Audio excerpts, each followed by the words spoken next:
बोलो गुरुदेव भगवान की जय। प्यारे कृष्ण कन्हैया लाल की जय। श्री अग्नि पुराण 32वां अध्याय। निर्वाण दीक्षा की सिद्धि हेतु संस्कार कथन। भगवान अग्निदेव ने कहा कि हे ब्राह्मण, बुद्धिमान पुरुष निर्वाण आदि दीक्षाओं में 48 संस्कार कराए। उन संस्कारों का वर्णन सुनिए जिससे मनुष्य देवतुल्य हो जाता है। सर्वप्रथम योनि में गर्भाधान, तत्पश्चात पुंसवन संस्कार करना चाहिए। फिर सीमंतोन्नयन, जातकर्म, नामकरण, अन्नप्राशन, चूड़ाकर्म, 4 ब्रह्मचर्य व्रत, वैष्णवी, पार्थी, भौतिकी और श्रौतिकी, गोदान, समावर्तन, 7 पाक यज्ञ, अष्टका, अनवष्टका, पार्वण, श्राद्ध, श्रावणी, आग्रहायणी, चैती एवं आश्वयुजी, 7 हविर यज्ञ, आधान, अग्निहोत्र, दर्श, पौर्णमास, चातुर्मास, पशुबंध तथा श्रोत्रामणि, 7 सोम संस्थाएं, यज्ञश्रेष्ठ, अग्निष्टोम, अत्यग्निष्टोम, उक्थ्य, षोडशी, वाजपेय, अतिरात्र एवं आप्तोरियम, सहस्रेश यज्ञ, हिरण्याग्नि, हिरण्याक्ष, हिरण्यमित्र, हिरण्यपाणि, हेमाक्ष, हेमांग, हेमसूत्र, हिरण्याक्ष, हिरण्यांग, हेमजिह्व, हिरण्यवान और सभी यज्ञों का स्वामी अश्वमेध यज्ञ तथा 8 गुण, सर्वभूत, दया, क्षमा, आर्जव, शौच, अनायास, मंगल, अकृपणता और अस्प्रिया, ये संस्कार करना चाहिए। इष्ट देव के मूल मंत्र से 100 आहुतियाँ देनी चाहिए। सौर, शाक्त, वैष्णव तथा शैव सभी दीक्षाओं में ये समान माने गए हैं। इन संस्कारों से संस्कृत होकर मनुष्य भोग मोक्ष को प्राप्त करता है। वह संपूर्ण रोगादि से मुक्त होकर दैववत हो जाता है। मनुष्य अपने इष्ट देवता के जप, हवन, पूजन तथा ध्यान से इच्छित वस्तु को प्राप्त करता है। इस प्रकार महापुराणों में श्रेष्ठ श्री विष्णु वाम पाद स्वरूप कृष्ण द्वैपायन भगवान व्यास कृत अग्नि महापुराण अंतर्गत आगत विषयों का विवेचन संबंधी 32वां अध्याय पूरा हुआ। बोलो वृंदावन बिहारी लाल की जय। अध्याय 33 पवित्रारोपण आदि कथन। भगवान अग्निदेव ने कहा कि हे मुने, अधुना मैं पवित्रारोपण की विधि बताऊंगा। वर्ष में एक बार किया गया पवित्रारोपण संपूर्ण वर्ष भर की हुई श्रीहरि की पूजा का फल देने वाला है। आषाढ़ की शुक्ला एकादशी से लेकर कार्तिक की शुक्ला एकादशी तक के मध्य के काल में ही पवित्रारोपण किया जाता है, अर्थात चातुर्मास्य में। प्रतिपदा धनद तिथि है। द्वितीया आदि तिथियाँ क्रमशः लक्ष्मी आदि देवताओं की हैं, यथा लक्ष्मी की द्वितीया, गौरी की तृतीया, गणेश की चतुर्थी, सरस्वती तथा नाग देवताओं की पंचमी, स्वामी कार्तिकेय की षष्ठी, सूर्य की सप्तमी, मातृकाओं की अष्टमी, दुर्गा की नवमी, नागों या यमराज की दशमी, ऋषियों तथा भगवान विष्णु की एकादशी, श्री हरि की द्वादशी, कामदेव की त्रयोदशी, शिव की चतुर्दशी, ब्रह्मा की पौर्णमासी एवं अमावस्या तिथि हैं। जो मनुष्य जिस देवता का भक्त है उसके लिए वही तिथि पवित्र है। पवित्रारोपण की विधि सभी देवताओं के लिए समान है, केवल मंत्र आदि प्रत्येक देवता के लिए पृथक पृथक बोले। पवित्रक बनाने के लिए सोने, चांदी और तांबे के तार तथा कपास आदि के सूत होने चाहिए। ब्राह्मणी के हाथ का काता हुआ सूत सर्वोत्तम है। वह ना मिले तो किसी भी सूत को उसका संस्कार करके उपयोग में लाना चाहिए। सूत को तिगुना करके उसको पुनः तिगुना करना चाहिए और उसी से अर्थात 9 तंतुओं द्वारा पवित्रक बनाए। 108 से लेकर अधिक तंतुओं द्वारा निर्मित पवित्रक उत्तम आदि की श्रेणी में गिना जाता है। पवित्रारोपण के पूर्व इष्ट देवता से इस तरह प्रार्थना करनी चाहिए कि हे प्रभु, क्रियालोप जनित दोष को दूर करने के लिए आपने जो साधन बतलाया है, हे देव, वही मैं कर रहा हूँ। जहाँ जैसा पवित्रक आवश्यक है वहाँ के लिए वैसा ही पवित्रक अर्पित होगा।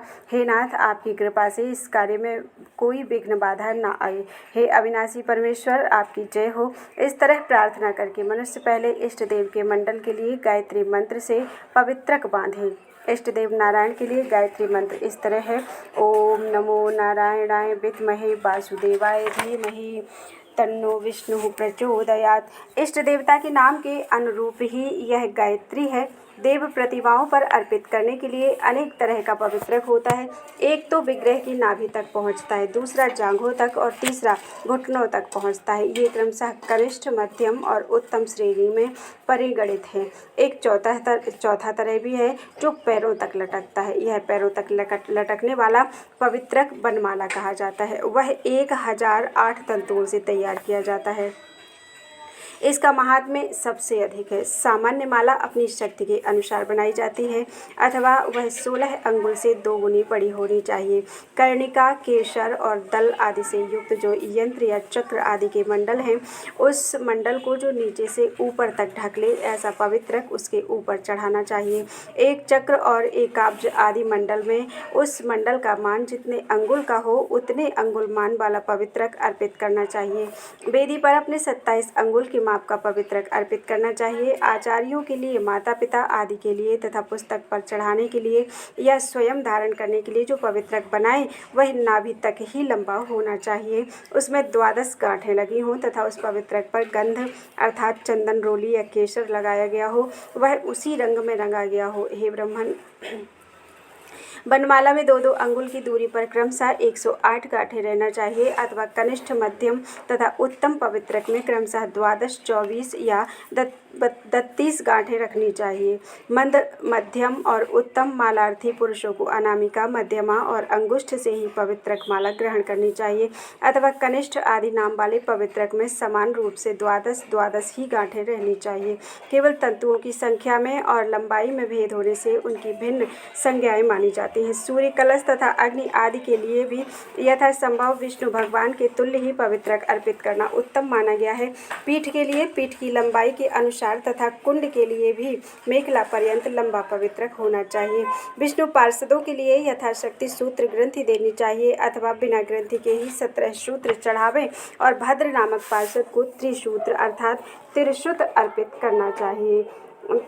पवित्रक को रोचना, अगरू, कर्पूर मिश्रित हल्दी एवं कुमकुम से रंग देना चाहिए। भक्त पुरुष को एकादशी को स्नान, संध्या आदि करके पूजा गृह में जाकर भगवान श्री हरि विष्णु जी का यजन करना चाहिए। उनके समस्त परिवार को बलि देकर उसकी अर्चना करनी चाहिए। द्वार के अंत में छम क्षेत्रपालाय नमः बोलकर क्षेत्रपाल की पूजा करनी चाहिए। क्षौम क्षेत्रपालाय द्वारांते द्वारोपरि तथा श्रियम धात्रे दक्ष विधात्रे च गंगाम च यमुनाम तथा शंख पद्मनिधि पूज्य मध्ये वस्त्र प्रसारणम सारंगायेति भूतानां भूतशुद्धिम स्थितश्चरेत। ओम ह्रूम हः फट् ह्रूम गंध तन्मात्रम संघरामि नमः। ओम ह्रूम हः फट् ह्रूम रस तन्मात्रम संघरामि नमः। ओम ह्रूम हः फट् ह्रूम रूप तन्मात्रम संघरामि नमः। ओम ह्रूम हः फट् ह्रूम स्पर्श तन्मात्रम संहरामि नमः। ओम ह्रूम हः फट् ह्रूम शब्द तन्मात्रम संहरामि नमः। पंचोद्घातैर्गंध तन्मात्र स्वरूपम भूमिमंडलम चतुरस्त्रम च पीठम च कांचनम वज्रलांछितम इंद्रादिदैववतम पाद युग्म मध्यगतम स्मरेत्। शुद्धम च रस्तन्मात्रम प्रविलाप्याथ संघरेत्। रसमात्रम रूपमात्रे क्रमेणानेन पूजकः ओम हूम हः फट् ह्रूम रस तन्मात्रम संघरामि नमः। ओम ह्रूम हः फट् ह्रूम रूप तन्मात्रम संघरामि नमः। ओम ह्रूम हः फट् ह्रूम स्पर्श तन्मात्रम संघरामि नमः। ओम ह्रूम हः फट् ह्रूम शब्द तन्मात्रम संघरामि नमः। जानुनाभिमध्यगतं श्वेतं वै पद्मलांछितं शुक्लवर्णं चार्धचंद्रे ध्यायेद वरुणदैवतं। चतुर्भिश्च तदुद्घातैः शुद्धं तद्रस मात्रकं संघरेद रस तन्मात्रम रूपमात्रे च योजयेत्। ओम ह्रूम हः फट् ह्रूम रूप तन्मात्रम संघरामि नमः। ओम ह्रूम हः फट् ह्रूम स्पर्श तन्मात्रम संघरामि नमः।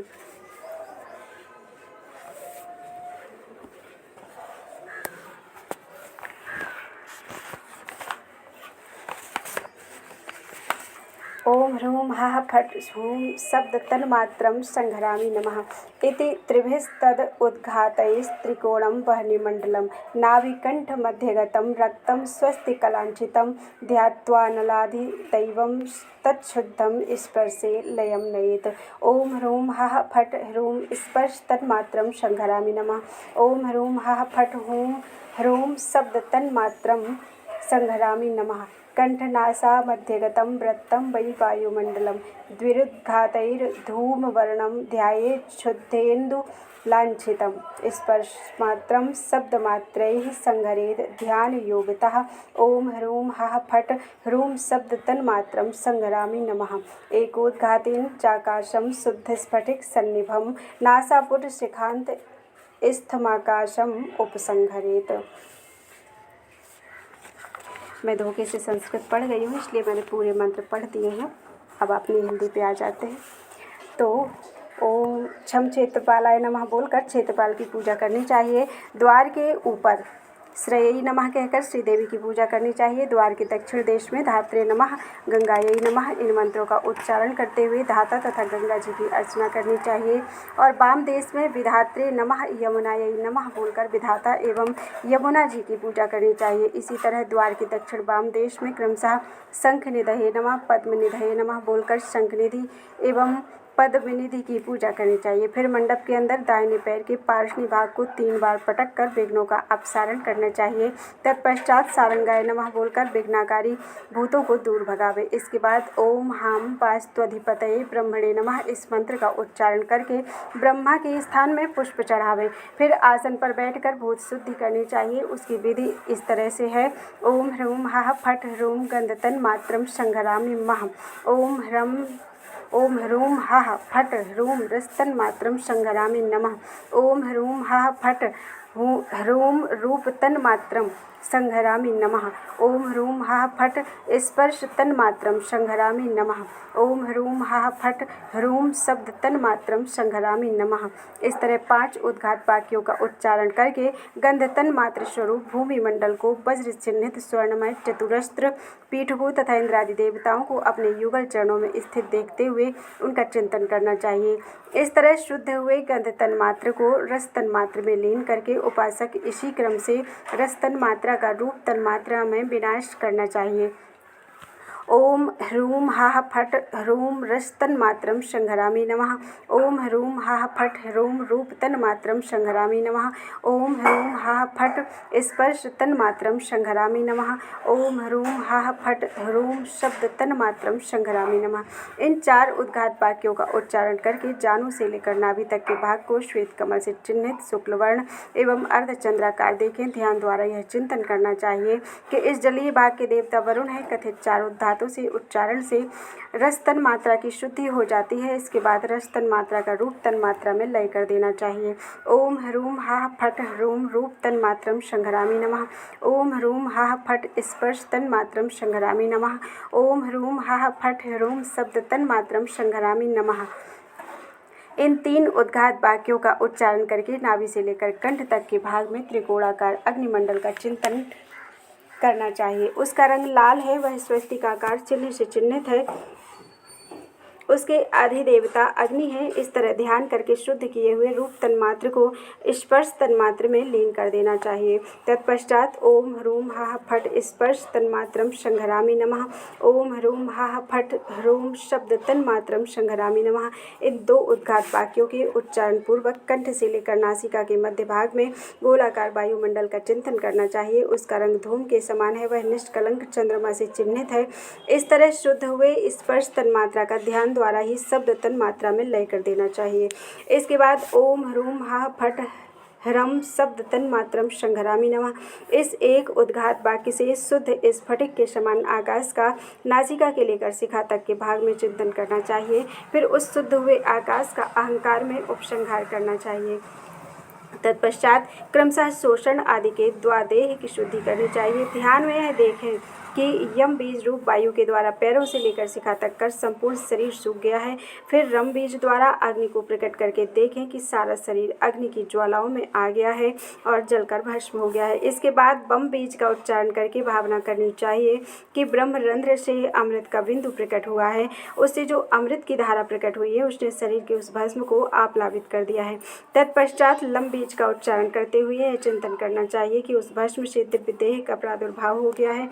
इस तरह दिव्य देह की उद्भावना करके करन्यास और अंगन्यास करना चाहिए। इसके बाद मानस याग का अनुष्ठान करना चाहिए। हृदय कमल में मानसिक पुष्प आदि उपचारों द्वारा मूल मंत्र से मानसिक पुष्प आदि उपचारों द्वारा मूल मंत्र से अंगों सहित देवेश्वर भगवान विष्णु का पूजन करना चाहिए। वे भगवान भोग और मोक्ष देने वाले हैं।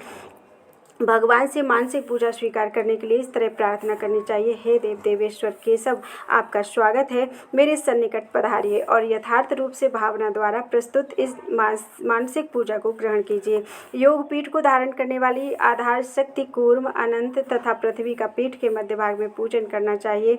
तत्पश्चात अग्निकोण आदि चारों कोणों में क्रमशः धर्म, ज्ञान, वैराग्य तथा ऐश्वर्य का पूजन करना चाहिए। पूर्व आदि मुख्य दिशाओं में अधर्म, अज्ञान, अवैराग्य तथा अनैश्वर्य की अर्चना करनी चाहिए। पीठ के मध्य भाग में सत्वादि गुणों की, कमल का, माया और अविद्या नामक तत्वों का, काल तत्व का, सूर्यादि मंडल का तथा पक्षीराज गरुड़ का पूजन करना चाहिए। पीठ के वायव्य कोण से ईशान कोण तक गुरु पंक्ति की पूजा करनी चाहिए। गण, सरस्वती, नारद, नलकूबर, गुरु पादुका, परम गुरु और उनकी पादुका की पूजा ही गुरु पंक्ति की पूजा है। पूर्व सिद्धि और परसिद्धि शक्तियाँ ये हैं: लक्ष्मी, सरस्वती, प्रीति, कीर्ति, शांति, कांति, पुष्टि तथा तुष्टि। इनकी क्रमशः पूर्व आदि दिशाओं में पूजा की जानी चाहिए। इसी तरह इंद्र आदि 10 दिक्पालों का भी उनकी दिशाओं में पूजन आवश्यक है। इन सभी के मध्य में श्री हरि विराजमान हैं। परिसिद्धा शक्तियाँ धृति, श्री, रति तथा कांति आदि हैं। मूल मंत्र से भगवान अच्युत की स्थापना की जाती है। पूजा के प्रारंभ में भगवान से इस तरह प्रार्थना करनी चाहिए कि हे भगवान, आप मेरे सम्मुख हों, अभिमुख हो भव, पूर्व दिशा में मेरे सन्निकट स्थित हों। इस तरह प्रार्थना करके स्थापना के पश्चात अर्घ्य पाद्य आदि निवेदन कर गंध आदि उपचारों द्वारा मूल मंत्र से भगवान अच्युत की अर्चना करनी चाहिए। ओम भीषाय भीषय हृदयाय नमः। ओम त्रासय त्रासय शीर्षे नमः। ओम मर्दय मर्दय शिखायै नमः। ओम रक्ष रक्ष नेत्रत्रयाय नमः। ओम प्रध्वंसय प्रध्वंसय कवचाय नमः। ओम हुम फट अस्त्राय नमः। इस तरह अग्निकोण आदि दिशाओं में क्रम से मूल बीज द्वारा अंगों का पूजन करना चाहिए। पूर्व, दक्षिण, पश्चिम और उत्तर दिशा में मूर्त्यात्मक आवरण की अर्चना करनी चाहिए। वासुदेव, शंकरषण, प्रद्युम्न और अनिरुद्ध ये 4 मूर्तियां हैं। अग्निकोण आदि कोणों में क्रमशः श्री, रति, धृति और कांति की पूजा करनी चाहिए। ये भी श्रीहरि की मूर्तियां हैं। अग्नि आदि कोणों में क्रमशः शंख, चक्र, गदा और पद्म की परिचर्या करनी चाहिए। पूर्वादि दिशाओं में सारंग, मुसल, खड्ग तथा बनमाला की अर्चना करनी चाहिए। उसके बाहर के भाग में पूर्वादि दिशाओं में क्रमशः इंद्र, अग्नि, यम, निरति, वरुण, वायु, कुबेर तथा ईशान की पूजा करके नैऋत्य और पश्चिम के मध्य में अनंत की तथा पूर्व और ईशान के मध्य में ब्रह्मा जी की अर्चना करनी चाहिए। इनके बाहर के भाग में वज्र आदि अष्टमय आवरणों का पूजन करना चाहिए। इनके भी बाहर के भाग में दिक्पालों के वाहन रूप आवरण पूजनीय होते हैं। पूर्वादि के क्रम से ऐरावत, छाग, भैंसा, बानर, मत्स्य, मृग, शश, वृषभ, कूर्म और हंस, इनकी पूजा करनी चाहिए। इनके भी बाहर के भाग में प्रश्निगर्भ, कुमुद आदि द्वारपालों की पूजा की विधि कही गई है। पूर्व से लेकर उत्तर तक प्रत्येक द्वार पर 2-2 द्वारपालों की पूजा आवश्यक है। तत्पश्चात श्रीहरि को नमस्कार करके बाहर के भाग में बलि समर्पित करना चाहिए। ओम विष्णु पार्षदेभ्यो नमः बोलकर बलिपीठ पर उनके लिए बल समर्पित करना चाहिए। ईशान कोण में ओम विश्वाय विश्वक्सेनात्मने नमः, इस मंत्र से विश्वक्सेन की अर्चना करनी चाहिए। इसके बाद भगवान के दाहिने हाथ में रक्षा सूत्र बांधें। उस समय भगवान से इस तरह कहें कि हे प्रभु, जो 1 वर्ष तक निरंतर की हुई आपकी पूजा के संपूर्ण फल की प्राप्ति में हेतु है, वह पवित्रारोहण या पवित्रारोपण कर्म होने वाला है। उसके लिए यह कौतुक अर्थात मंगल सूत्र धारण कीजिए। ओम नमः। इसके पश्चात भगवान के सन्निकट निराहार व्रत आदि का नियम ग्रहण करना चाहिए। और इस तरह कहें कि मैं निराहार व्रत के साथ नियम पूर्वक रहकर इष्ट देव को संतुष्ट करने जा रहा हूँ। हे देवेश्वर, आज से लेकर जिस समय तक वैशेष्यम अर्थात विशेष उत्सव का दिन आ जाए उस समय तक काम क्रोध आदि सारे दोष मेरे पास किसी तरह भी ना भटकने पावे। व्रती यजमान यदि निराहार व्रत करने में असमर्थ हो तो नक्त व्रत अर्थात रात में भोजन किया करना चाहिए। हवन करके भगवान की स्तुति के बाद उनका विसर्जन करना चाहिए। भगवान का नित्य पूजन लक्ष्मी की प्राप्ति कराने वाला है। ओम ह्रीं श्रीं श्रीधराय त्रैलोक्य मोहनाय नमः, यह भगवान की पूजा के लिए मंत्र है। इस प्रकार महापुराणों में श्रेष्ठ श्री विष्णु वामपाद स्वरूप कृष्ण द्वैपायन भगवान व्यास कृत अग्नि महापुराण अंतर्गत आगत विषयों का विवेचन संबंधी 33वां अध्याय पूरा हुआ। बोलो वृंदावन बिहारी लाल की जय।